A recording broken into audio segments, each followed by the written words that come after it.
दूध, petrol, diesel, CNG, सोनं, चांदी या सगळ्यांच्या दरामध्ये मोठी वाढ झाल्याचं पाहायला मिळतंय। त्यामुळे महागाईची मोठी झळ सध्या सर्वसामान्यांना सहन करावी लागते। कालच दुधाच्या किमतीमध्ये वाढ करण्यात आली होती। त्याचबरोबर मुंबईत सीएनजीच्या किमती वाढल्या। सोनं चांदी गेल्या काही दिवसांपासून मोठ्या उच्चांकी पातळीवर पोहोचली आहे। तर आज राज्यभरात पेट्रोल डिझेलचे दर हे 3 रुपयांनी वाढल्याचं पाहायला मिळतंय।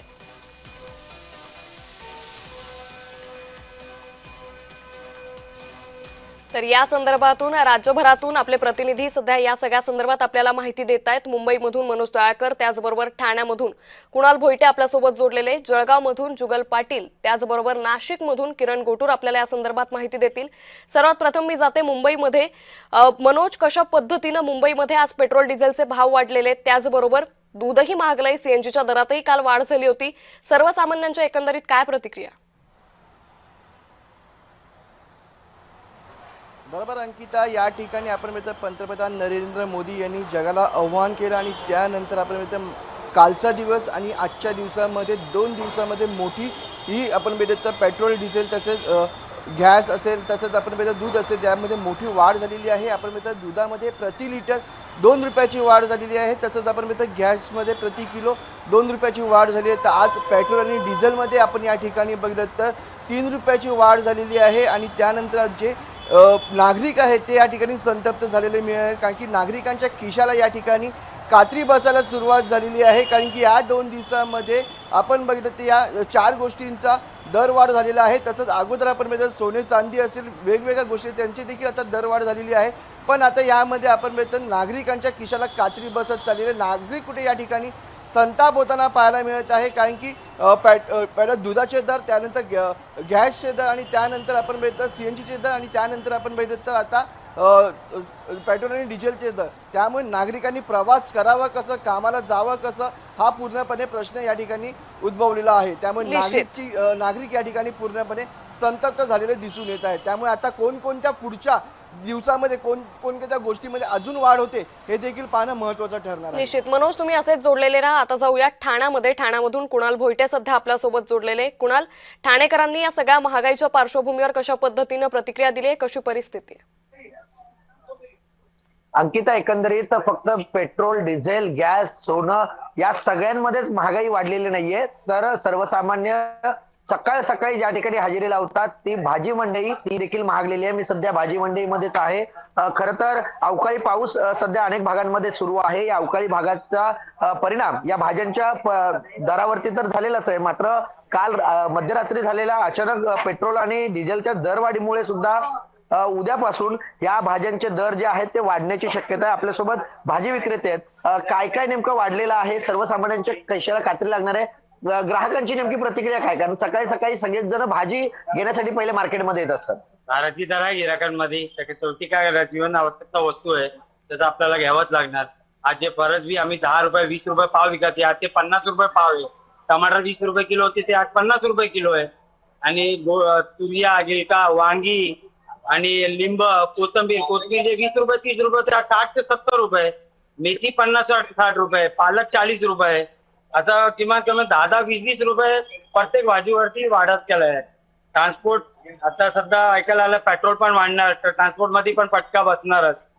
महागाई एवढी आहे की दादा समजे ना आता शेवटी काय करावं लागेल। नक्कीच अंकिता, एकंदरीत पाहायचं झालं तर फक्त पेट्रोल डिझेलचे वाढलेल्या दराचा परिणाम हा फक्त वाहन चालकांना होणार नाहीये, तर भाजी विक्रेत्यांना आणि सर्वसामान्यांना देखील होणार आहे। कारण ज्या गाड्यांमधून हा ट्रान्सपोर्ट केला जातो त्यांच्या दरांमध्ये वाढ झाली तर भाज्यांच्या दरांमध्ये देखील वाढ होणार आहे। त्यामुळे सर्वसामान्यांच्या खिशाला चांगलीच कात्री येत्या काळामध्ये बसताना पाहायला मिळणार आहे। निश्चित कुणाल, तुम्ही असेच जोडलेले राहा। आता जाऊया जळगावमध्ये।